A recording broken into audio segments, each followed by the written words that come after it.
गोदी मीडिया कल से पगलाया हुआ है। मोदी मीडिया, आईटी सेल और अमित मालविया, कल से ये लोग पगलाए हुए हैं। ऐसा लगता है कि गोदी मीडिया, आईटी सेल को तनख्वाह मिलती है वो इनके मालिकों से नहीं, सीधी अडानी के ऑफिस से मिलती है, या फिर अडानी ही इनको चलाता है, या फिर अडानी ही अमित मालविया से लेके डीडी न्यूज सबके मालिक केवल अडानी ही हैं। डीडी न्यूज का नाम मैंने केवल इसलिए ही लिया कि कल मैंने चेक किया ट्विटर पर, इनका एक पोस्ट चेक किया जिसमें इन्होंने गाने ही गाने बनाए हुए थे, 2-2 लाइन के, 3-3 लाइन के, कितने गाने बनाए हुए थे। टूल किट, फलाना किट, ये किट, वो किट, राहुल गांधी, ये वो, मतलब कुछ भी इन लोगों ने बनाया हुआ था। पूरा आईटी सेल मिलकर ये साबित करने में लगा हुआ था कि राहुल गांधी ने ही ये सारा पखेड़ा अडानी के खिलाफ बनवाया है। वो अडानी के खिलाफ खेल खेल रहे हैं। अब आप देखिए इसका मतलब क्या हुआ। इसका मतलब ये हुआ कि राहुल गांधी ने ऑस्ट्रेलिया में लोगों से कहा कि आप अपने यहाँ पर अडानी के जो प्रोजेक्ट हैं उनके खिलाफ मुहिम चलाओ। ऑस्ट्रेलिया के लोग मान गए। राहुल गांधी ने कीनिया के प्राइम मिनिस्टर से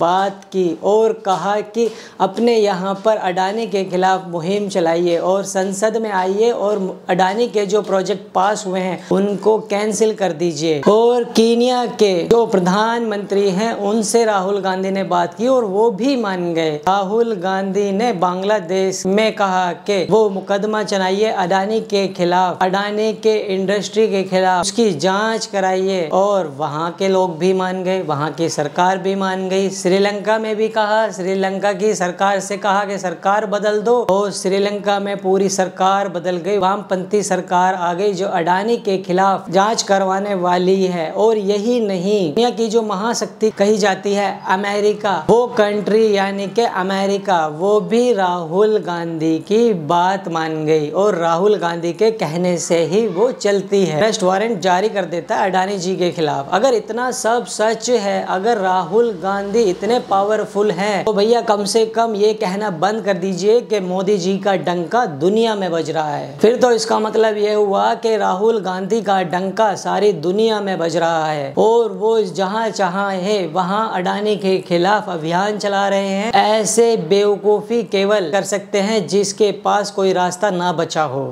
और केवल डीडी न्यूज़ की बात नहीं है, मैं आपको एनआई की बात बताता हूँ। एनआई के एक संवाददाता को योगी आदित्यनाथ ने बड़े सुंदर शब्द से नवाजा था। मैं वो शब्द का उच्चारण तो यहाँ पर नहीं करूँगा, वो आपको याद होगा। एएनआई जो है वो सरकार के प्रवक्ता के तौर पर काम करती है काफ़ी टाइम से, लेकिन अब तो ऐसा लगता है कि अडानी के प्रवक्ता के रूप में सरकार से भी आगे निकल गई है, उससे भी बेहतर वो एएनआई काम कर रही है। मतलब कल जो कुछ हुआ अमेरिका में, अडानी का बयान तो आना ही था। अडानी ने बयान दिया, लेकिन इसके पहले के अडानी के अपने ट्विटर हैंडल पर वो बयान जारी हो पाता, उसके 15 मिनट पहले एएनआई के ट्विटर हैंडल पर बयान चला जाता है। यानी कि अडानी से पहले एएनआई ही पहले एक बयान पब्लिश कर देता है। से कम इतना तो इंतजार कर लेते कि अडानी के ट्विटर हैंडल, जो उनका ट्विटर ऑफिशियल हैंडल है, उनकी वेबसाइट पर जो पहले बयान आ जाए उसके बाद हम कोई बयान यहाँ पर पोस्ट कर दें। लेकिन मालिक की दलाली पर ऐसे लगे हुए हैं जैसे इनके समझ में और कुछ नहीं आना है। जितनी जल्दी हो सके मालिक की चापलूसी कर दें और मालिक के समर्थन में ट्वीट कर दें। एनडीटीवी को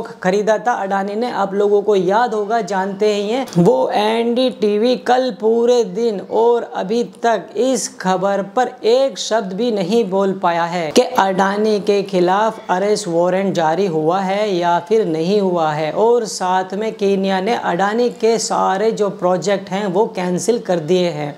ये हालत है हमारी मीडिया की। एनडीटीवी तो छोड़ो, खैर वो ट्वीट करेगा। अडानी की ही अपनी कंपनी, बहुत बड़े बड़े पत्रकार हैं एनडीटीवी के अंदर, बहुत बार ट्विटर पर आकर ज्ञान देते हैं। मैं उन सारे पत्रकारों को चुनौती देना चाहता हूं, अगर एनडीटीवी एक निष्पक्ष पत्रकारिता करता है तो वहां के जो वहां के पत्रकार हैं वो आकर अडानी के खिलाफ ट्वीट करें। ये एक इंटरनेशनल न्यूज भी है, ये एक फाइनेंशियल न्यूज भी है, ये एक नेशनल न्यूज भी है, तब मैं मानूंगा कि NDTV में बोलने की आजादी है। बातें हैं, बातों का क्या है, बातें तो सभी करते हैं। बाकी चैनल्स की भी यही हालत है, उनकी ऐसी कोई हिम्मत नहीं पड़ी कि वो अडानी के खिलाफ कुछ लिख सकें। उनके जो पत्रकार थे, जो एंकर्स हैं, जिनको हम गोदी मीडिया कहते हैं, वो तो कल सुबह से ही लग गए थे कि कैसे भी कर कर अडानी जी को बचाया गया। लेकिन जनता इनकी बातों को समझ चुकी है, इनकी बातों में आने वाली नहीं है। जनता इनकी बातों को अच्छी तरीके से जानती है, उनको पता है कि इसके पीछे सच क्या है। लेकिन भक्त को भी पता है कि अडानी जी की जो लुटिया है वो डूब चुकी है।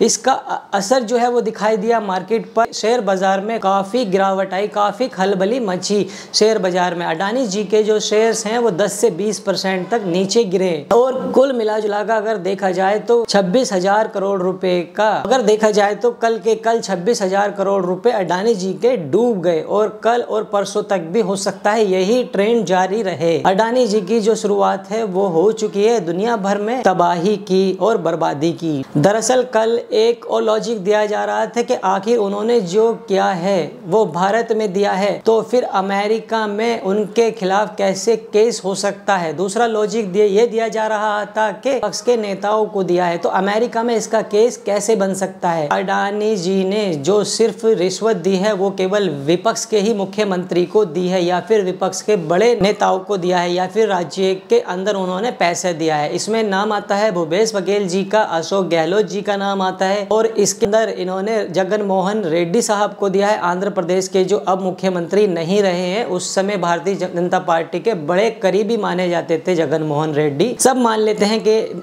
अडानी जी ने विपक्ष के नेताओं को पैसा दिया है। अब सवाल ये है कि विपक्ष के नेताओं पर ही कार्रवाई करने से मोदी जी को कौन रोक रहा है। मोदी जी तो हैं, हेमंत सोरेन को जेल में डलवा देते हैं, ईडी जाकर हेमंत सोरेन को जेल में डाल देती है, ईडी जाकर केजरीवाल को जेल में डाल देती है, उनके ऊपर मुकदमे चलते हैं, मनीष सिसोदिया को जेल में डाल देती है। तो अब भूपेश बघेल, अशोक गहलोत और जगन मोहन रेड्डी साहब को जेल में डालने से कौन रोक रहा है? इनको रोक रहा है ईडी को कि वहां पर जाए, छापे मारे और उनको जेल में डाले। देखे कि जो पैसा मिला है वो आखिर गया कहां। इसमें सबसे मेन मुद्दा क्या है? इसमें अडानी जी रोक रहे हैं, इसने पैसे लिया हो या पक्ष ने पैसे लिया हो, इसमें सबसे बड़ा मुद्दा है अडानी जी रोक रहे हैं। जिसने भी पैसा लिया है वो अपराधी कैटेगरी में आता है मेरे हिसाब से।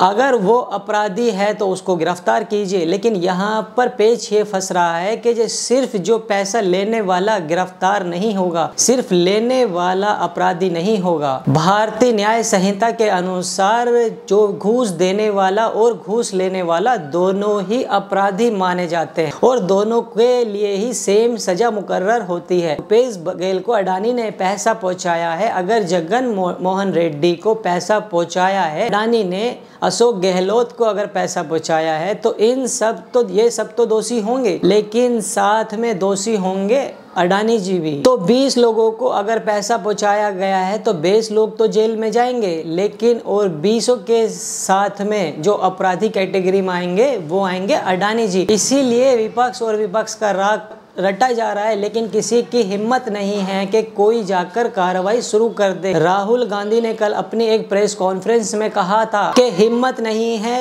मोदी जी की कि वो किसी भी पक्ष और विपक्ष के लोगों को गिरफ्तार कर सके और अडानी जी को गिरफ्तार कर सके। अब समझते हैं पूरा खेल क्या है। अब कुछ लोग कह रहे हैं कि पैसा तो भारत में लिया गया है तो अमेरिका के पेट में दर्द क्यों हो रहा है, उन्होंने क्यों वहां पर अरेस्ट वारंट जारी किया है।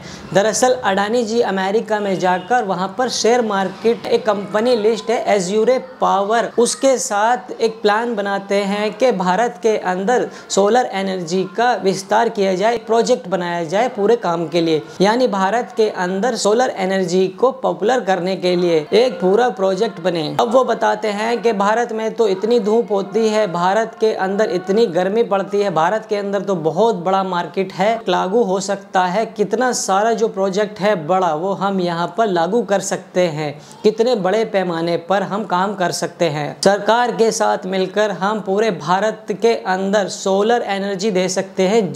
ये वहां पर जाकर ये ख्वाब दिखाते हैं इस तरीके के, अगर सोलर एनर्जी भारत में शुरू होती है तो उसका बड़े पैमाने पर विस्तार होता है तो भारत के लिए तो अच्छी बात है, पोल्यूशन फ्री होगा देश, ग्रीन बिजली होगी देश के अंदर। भारत जैसे देश में सूर्य की कोई कमी नहीं है, यहाँ पर भरपूर गर्मी पड़ती है इस सोलर एनर्जी को। लेकिन ये सारे सपने दिखाने के बाद वहाँ के इन्वेस्टर से उन्होंने 25,000 करोड़ रुपए इन्वेस्ट कराए। इसका मतलब यह है कि इनका जो प्रोजेक्ट आने वाला था उस प्रोजेक्ट के लिए 25,000 करोड़ रुपए जुटाए गए। समस्या सारी ये आ गई है यहाँ पर, सोलर एनर्जी से जो बिजली बनती है वो बिजली महंगी पड़ती है और ये पैसा वसूलना था हमसे और आप लोगों से जिनके घर पर ये बिजली जलेगी। इसलिए सरकारों ने ये कहा, भारत में सरकार और सरकार के कर्मचारियों ने ये कहा, राज्यों के मिनिस्टर्स ने कहा कि अभी ही यहाँ पर बिजली इतनी महंगी है, इससे ज्यादा बिजली महंगी अगर होगी तो लोग कैसे उसको खरीद पाएंगे, कैसे यूज कर पाएंगे। अब जब सरकार कुछ कहती है या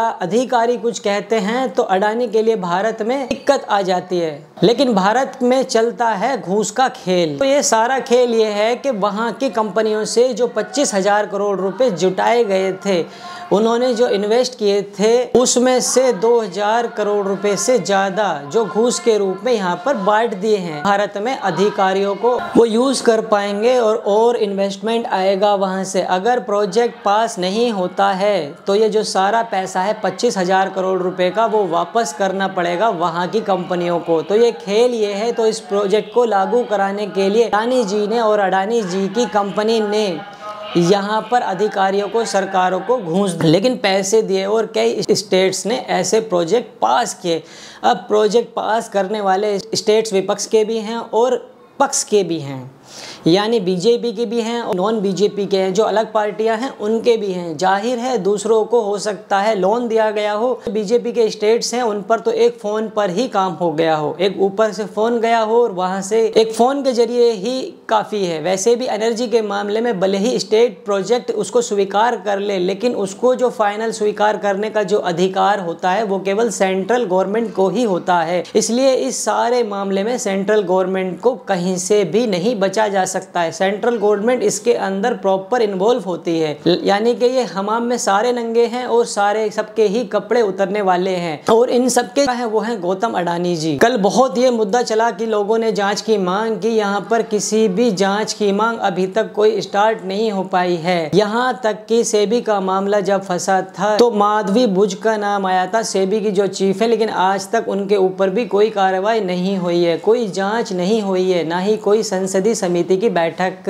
में जाना था तो वो गई तक नहीं। लेकिन उनसे पलटकर किसी सरकार ने सवाल तक नहीं पूछा। अब इसी मामले की जांच की है अमेरिका के डिपार्टमेंटल ऑफ जस्टिस ने, और जांच करने में बेसिकली उसके पास मोबाइल के और बाकी सारे डेटा हैं, जिससे यह साबित होता है कि अडानी जी ने घूस बांटी है अपने प्रोजेक्ट को पास कराने के लिए इंडिया में, क्योंकि इस प्रोजेक्ट के लिए इन्वेस्टमेंट है वो अमेरिका से आया है। एज्यूर पावर के साथ मिलकर उन्होंने ये किया हुआ है। इसीलिए ये जो अपराध है वो अमेरिका के अंदर दर्ज हुआ, बल्कि अमेरिका में ही दर्ज हुआ, बल्कि भारत में तो ये अभी तक दर्ज भी नहीं हुआ। जो लोग ये कह रहे हैं कि पैसा हिंदुस्तान में बांटा गया है, उनको मैं बता दूं, जो पैसा हिंदुस्तान में बांटा गया है वो पैसा अमेरिका से लाया गया था और अमेरिका के इन्वेस्टर्स को बेवकूफ़ बनाकर लाया गया था। वो पैसा भारत में सबको वहाँ पर ख्वाब दिखाकर लाया गया था और उस पैसों में से जो घूस बांटी गई थी तो अमेरिका के नियम कानून के हिसाब से वो अपराध है। इसीलिए अडानी के खिलाफ चार्जेस लगाए गए हैं, अरेस्ट वारंट वहां पर जारी किया गया है। इसमें राहुल गांधी कहां से आ गई भी, मतलब यहाँ तक कहा जा रहा है कि संसद का सत्र शुरू होने वाले, भाई यहाँ की संसद के सत्र के हिसाब से अमेरिका का डिपार्टमेंट ऑफ जस्टिस काम नहीं करता है। अमेरिका का जो डिपार्टमेंटल ऑफ जस्टिस है वो पहले नोट करता है कि भारत का संसद सत्र कब स्टार्ट होगा, तब वो फैसला देगा। और आज ये केस लागू हुआ है, 2 साल से ये जांच चल रही है। ये आज का मामला नहीं है, 2022 से जांच चल रही है अडानी और उसकी कंपनी के खिलाफ। और 2022 से 2 साल जांच करने के बाद जब सारे सबूत मिल गए हैं तब अडानी जी के खिलाफ वहां पर अरेस्ट वारंट जारी किया गया है। तो सवाल ये है, कुछ लोगों का कहना है कि वो कीनिया में कल थे, अब कुछ लोगों का ये भी कहना है कि वो कीनिया से बाहर नहीं जाने दे रहा है। मैं नहीं जानता किसी के पास कोई खबर है ऐसी या नहीं। राइटर्स की अगर माने तो वो भारत के अंदर है। अमेरिका ने मांगा नहीं है अडानी को कि हमारे पास भेज दो अरेस्ट करने के लिए। अगर अमेरिका मांगता है तो भारत को कुछ ना कुछ तो करना पड़ेगा। तो अडानी जी के खिलाफ कोई केस बनाकर उनको जेल में डालना पड़ेगा, या ये कहना पड़ेगा कि पहले ही उनके ऊपर केस चल रहा है, हम कैसे भेज दें अमेरिका इनको,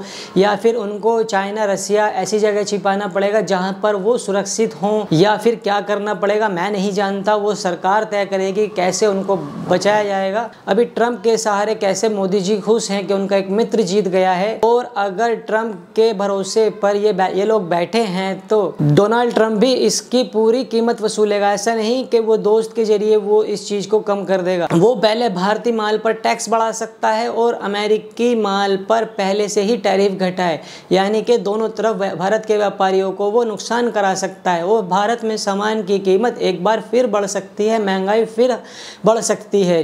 दूसरा एक चीज होता है डीप स्टेट। डीप स्टेट वो होता है जिसका चेहरा सामने दिखाई देता है, जो पर्दे के पीछे काम कर रहा होता है। CIA वगैरह जो भी वहाँ की FBI है, वो जो एजेंसीज हैं, वो भारत के ऊपर प्रेशर बना सकते हैं। जिस तरह से ब्रिक्स का मेंबर है भारत, जिस तरह रसिया और चाइना से नज़दीकियाँ बढ़ रही हैं, उसको दूर करने के लिए, दूसरी छूटें लेने के लिए भारत के ऊपर इस तरीके का दबाव आ सकता है। इसका परिणाम हमारा पीढ़ियां भी भुगतेंगी। हमारे ऊपर महंगाई का बहुत ज़्यादा असर पड़ेगा। अडानी जी को मोदी जी जरूर बचाएंगे और उसकी कीमत वसूली जाएगी आप सबसे, आप लोगों से उसकी पूरी कीमत वसूली जाएगी। क्योंकि जो अडानी के खिलाफ चार्जेस लगे हुए हैं, जो अभी उनके यहाँ पर, जो अभी अमेरिका ने मामला दर्ज किया है अपने यहाँ पर, तो जितने भी चार्जेस उनके यहाँ लगेंगे, जो उनकी एजेंसीज हैं वो किसी ना किसी तरीके से दबाव बनाएंगी केंद्र सरकार के ऊपर और कुछ चार्जेस लगाएंगी। हो सकता है कि महंगाई आने वाले दिनों में एक अडानी जी की वजह से और भी, तो मैं ये बात अभी क्लियर नहीं कर सकता कि किस तरीके के चार्जेस लगाए जाएंगे। क्या अमेरिका भारत से अडानी जी को मांग सकती है या नहीं, तो आने वाले दिनों में देखना होगा कि ये कैसे और किस तरीके से मामला सुलझता है। तो दोस्तों कैसी लगी आपको ये न्यूज़? अगर आपको ये न्यूज़ पसंद आई हो तो हमारे TIC न्यूज़ चैनल को सब्सक्राइब कीजिए, वीडियो को लाइक कीजिए और वीडियो को शेयर करना ना भूलें। तब तक मिलते हैं अनदर वीडियो में। जय हिंद।